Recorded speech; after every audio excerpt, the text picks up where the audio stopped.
This 1867 photo of two women looks peaceful until you notice the ribbon. It hung on the wall of a county historical society in Clarksville, Tennessee, for almost 30 years. Visitors would pause, smile at the image of two women sitting together in what looked like friendship. Most moved on within seconds. But Sarah Chen, the society's photo archivist, had stopped being able to walk past it. She stood in the small conservation lab on a Tuesday morning in March, the photograph now flat on the lightbox in front of her. 12 years of cataloging Civil War-era images had taught her to see past the obvious composition, and something in this image had been bothering her for weeks. The photograph showed two women seated side by side on what appeared to be a narrow porch bench. Their posture was formal, but their hands were clasped together, fingers intertwined in a gesture that suggested intimacy or solidarity. The woman on the left was white, perhaps in her 30s, with dark hair parted severely down the middle and pulled back. She wore a high-necked dress with small buttons running up to her throat. The woman on the right was black, younger, maybe mid-20s, with a slight forward lean as if she had been caught mid-breath. Her dress was simpler but well-made, and across her bodice, like a decorative sash, ran a wide ribbon of fabric, pale in the photograph but clearly patterned with some kind of small, repeated motif. It was that ribbon that would not let Sarah go. She pulled the magnifying loupe closer and adjusted the light. The fabric had a distinctive diagonal weave. She had seen that weave before, not in fashion histories or textile catalogs, but in a different kind of document entirely. Sarah had been doing this work long enough that most photos no longer surprised her. Clarksville sat on the Tennessee-Kentucky border, and the Society's collection was heavy with images from the Civil War and Reconstruction. Soldiers in uniform, families posed stiffly in Sunday clothes, plantation houses before and after. She had seen hundreds of these photographs, maybe thousands, and learned to read them like text, the angle of a hand, the placement of bodies in the frame, who stood and who sat, who looked at the camera and who looked away. But this photograph had a quality that the others lacked. It had been framed expensively and donated by a prominent local family in 1994 with a small brass plaque that read, "Friendship Across the Color Line, Clarksville, 1867. The donor's letter, still in the file, explained that it showed the better angels of our nature in the aftermath of the war and represented a moment of hope and reconciliation.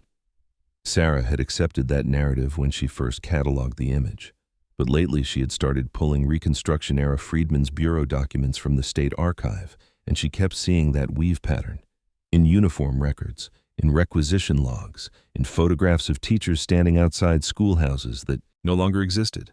She flipped the photograph over carefully. The backing paper was original, brittle and yellowed. Someone had written in faded brown ink, M. Haver Studio, September 1867. And below that, in a different hand, shakier, keep this. Those two words changed the feeling of everything. Keep this, not display this, not remember this fondly. Keep this as if it were evidence. Sarah opened her laptop and pulled up the database she had been building. The Freedmen's Bureau had operated schools throughout Tennessee from 1865 to 1870, part of the federal effort to provide education to formerly enslaved people and poor whites. Most of the schools were small, 1 or 2 room buildings, often repurposed from churches or sheds.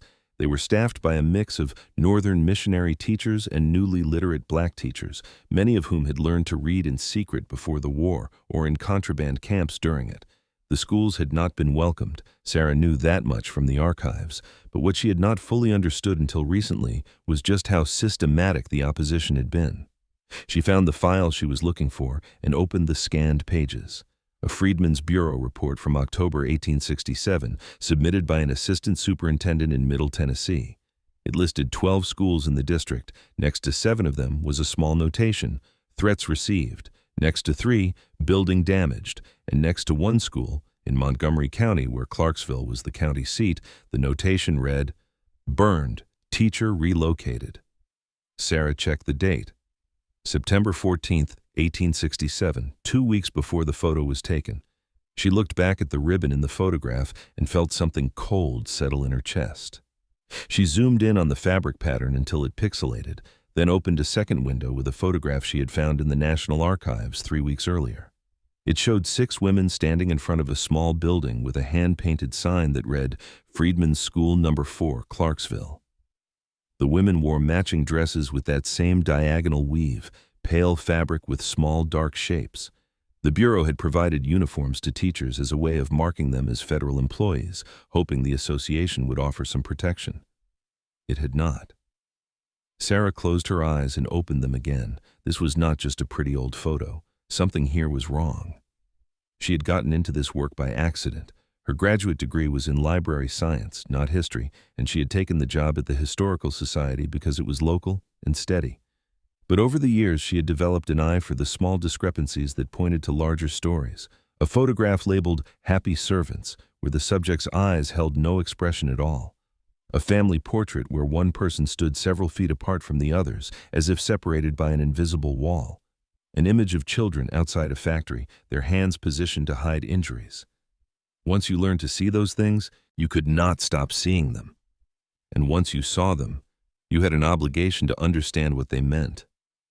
Sarah pulled out her phone and texted Marcus Webb, a historian at Tennessee State University who specialized in Reconstruction. She had worked with him before on a project about black landowners after emancipation. He texted back within an hour. "Free Thursday afternoon. Bring the photo." The rest of Tuesday and all of Wednesday, Sarah chased the obvious threads.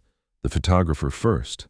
M. Haver turned out to be Martin Haver, a German immigrant who had opened a studio in Clarksville in 1865. His newspaper advertisements emphasized artistic composition and democratic pricing, and he seemed to have photographed everyone, white and black, wealthy and working class. That was unusual, but not unheard of. Some photographers saw the post-war period as an opportunity to document the changing social landscape. Sarah found Haver's studio listed in the 1867 city directory on Cumberland Street, just off the public square. The building no longer existed. But she did find a short article in the Clarksville Chronicle from November 1867 mentioning that Haver's studio had been vandalized, glass broken, equipment damaged. No arrests were made. Haver left town 6 months later. She tried to identify the women in the photograph but hit dead ends. No names on the back beyond the studio mark. No obvious matches in the Historical Society's collection or in the donor family's papers, which were sparse. The donor's letter had said the photograph was found in an attic trunk when his grandmother's house was being cleared out in the 1990s, but he did not know who the women were. Census records were harder to search without names, but Sarah tried anyway. She pulled the 1870 census from Montgomery County and started scanning entries for black women in their 20s who might have been teachers. She found several listed as teacher or school mistress, but none of the entries included enough detail to make a confident match. Then she found something else, a death record from October 1867. A woman named Louisa Garrett, colored, age 26, cause of death listed as fever. The informant for the death certificate was a Mrs. E. Patterson, white, no relation given. Sarah pulled property records and found an E. Patterson who owned a house on Spring Street in 1867. She pulled up a street map from that era. Spring Street was 3 blocks from where the Freedmen's School had been. She sat back. It was circumstantial, but it was something. On Thursday, Marcus Webb met her at a coffee shop near campus, and she showed him everything. He studied the photograph in silence for a long time, then looked at the Freedmen's Bureau reports, then back at the photograph. "That ribbon," he said finally, tapping the image with one finger. "You're right. That's school uniform fabric. I've seen it in a dozen different archives. The Bureau ordered it in bulk from a contractor in Cincinnati." "So she was a teacher," Sarah said. "Almost certainly." Marcus leaned back. "And if this photo was taken in September 1867, right after a school burning, then this image is not about friendship. It's about something else entirely." "What?" "Documentation," Marcus said. "Evidence or solidarity, maybe both." He explained that Northern missionary teachers and black teachers had sometimes formed close working relationships despite the intense social pressure against it. When violence escalated, they documented it however they could. Letters to Bureau officials, affidavits, even photographs, though those were expensive and risky. If the school had just been burned, Marcus continued, and if this woman was the teacher who had to relocate, then someone might have arranged this photograph deliberately, to create a record, to say, "This happened, we were here. This is real." "But why pose it like a portrait?" Sarah asked. Why not photograph the burned building? Because photographing a burned building just shows a building, Marcus said. Photographing the teacher wearing part of her uniform sitting with a white woman who supported her, that shows the human cost. That shows the relationship. That shows what the people burning the schools were really trying to destroy. Sarah thought about the words on the back of the photograph. Keep this. I need to know what happened to her, she said. Then we need to go deeper, Marcus said. And that means going to the places this story actually lived. The National Archives branch in Atlanta had a full set of Freedmen's Bureau records for Tennessee. Sarah and Marcus drove down on a Friday and spent the entire weekend in the reading room, going through box after box of fragile documents. Superintendent reports, school inspection logs, teacher correspondence, incident reports. They found the school first, Freedmen's School No. 4, established in a former tobacco barn on the edge of Clarksville in March 1866. Initial enrollment, 47 students, ages 5 to 54. Teacher, Louisa Garrett, freedwoman, literate, previously enslaved on a plantation outside Clarksville. Assistant teacher, Miss Edith Patterson, sent by the American Missionary Association from Massachusetts, arrived January 1867. Sarah felt the pieces locking into place. Louisa Garrett and Edith Patterson. The black woman and the white woman in the photograph. The incident report was filed on September 15, 1867. On the night of September 14th, parties unknown set fire to School No. 4. Building destroyed. No injuries. Teacher L. Garrett relocated to Nashville for safety. Assistant teacher E. Patterson returned north. Local authorities declined to investigate. But there was more. Tucked into the file was a handwritten letter from Edith Patterson to the Bureau Superintendent, dated September 20th, 1867. Sarah pulled on the white cotton gloves and carefully unfolded the brittle paper. Sir, the letter began, I write to provide a fuller account of the events of September 14, as I do not believe the official report conveys the severity of what has occurred here. Patterson described how threats had been escalating for weeks. Anonymous notes left at the schoolhouse, men on horseback circling the building during class, stones thrown through windows, families warned not to send their children. Then, on the evening of September 14th, a group of men, some masked and some not, had arrived at the school after dark. Louisa had been staying in a small room at the back of the building. Patterson had been visiting from her boarding house in town. They had heard the horses, smelled the kerosene, and fled through the rear door seconds before the fire took hold. Miss Garrett and I spent that night hidden in the home of a sympathetic family, Patterson wrote. The next day we went to the local sheriff to report the arson. He told us that he could not act without witnesses and that in his view the school was a provocation that had invited the response. He suggested that Miss Garrett leave town before something worse occurred. The letter continued. We have heard from others that at least 3 men involved in the burning have been identified by members of the colored community, but none will give testimony for fear of retaliation. The magistrate has stated privately that any prosecution would be impossible as no white jury would convict. Miss Garrett has agreed to relocate to Nashville, where the Bureau has offered her a position. I will be returning to Massachusetts. We had hoped to reopen the school, but it is clear that the authorities here will not protect us. The final paragraph made Sarah's throat tighten. Before I departed, Miss Garrett and I sat for a photograph. We wished to leave a record of our work and our belief that education is a right that cannot be burned away, no matter how many buildings are destroyed. The photographer, Mr. Haver, was one of the few men in Clarksville willing to serve us. I leave this account in your files in the hope that someday someone will look back and understand what happened here. Marcus set the letter down gently. There it is, he said. The whole story. Sarah thought about the photograph hanging in the Historical Society, labeled Friendship Across the Color Line. It was not wrong exactly, but it was profoundly incomplete. Over the next 3 weeks, Sarah and Marcus pulled together the wider context. The violence against Freedmen's Bureau schools in Tennessee was not isolated. It was systematic. Between 1866 and 1868, at least 37 schools were burned or destroyed in Middle Tennessee alone. Teachers were beaten, shot at, driven from towns. Students were threatened and intimidated, and in almost every case, local authorities refused to act. This was the same period that saw the founding of the Ku Klux Klan, which had originated in Pulaski, Tennessee in 1866. By 1867, it had spread across the state. The Klan's primary targets were black political organizing, education. Freedmen's Bureau schools represented both. They were spaces where black communities could gather, where they could learn to read and write, where they could prepare to vote and participate in civic life. Every school was a threat to the old racial order. But what Sarah had not understood until now was how deliberately the violence had been obscured. Bureau officials filed reports, but they were often vague or downplayed. Local newspapers rarely covered the incidents, and when they did, they blamed the victims. The teachers were outside agitators. The students were uppity. The schools were unnecessary provocations.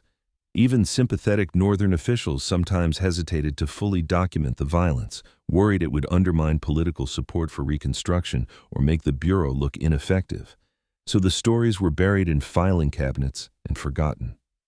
Sarah found more fragments of Louisa Garrett's life in the Nashville archives. She had indeed relocated there in the fall of 1867 and worked at a bureau school on the south side of the city. She appeared in the 1870 census, still listed as a teacher. Then the trail went cold. No death record, no later census entry. She might have married and changed her name or left Tennessee entirely. Sarah could not find her. Edith Patterson was easier to trace. She had returned to Massachusetts and later published a short memoir about her time teaching in Tennessee. Sarah found a copy in a university library. Patterson devoted 2 paragraphs to the Clarksville school, describing it as a small, bright place of learning that was extinguished by hatred. She didn't name Louisa Garrett directly, referring to her only as my colleague, a woman of great courage who taught me more about dignity and resistance than I ever taught anyone about letters. The memoir included a single line about the photograph. We sat together one last time to leave proof that we had been there and that we had not been afraid. Sarah brought all of this back to the Historical Society and requested a meeting with the board. She presented her findings carefully, walking them through the research, showing them the documents, explaining the context. She projected the photograph on the wall and pointed out the ribbon, the uniform fabric, the deliberate staging. This is not a feel-good story about post-war friendship, she concluded. It's a photograph of 2 women who just survived an arson attack.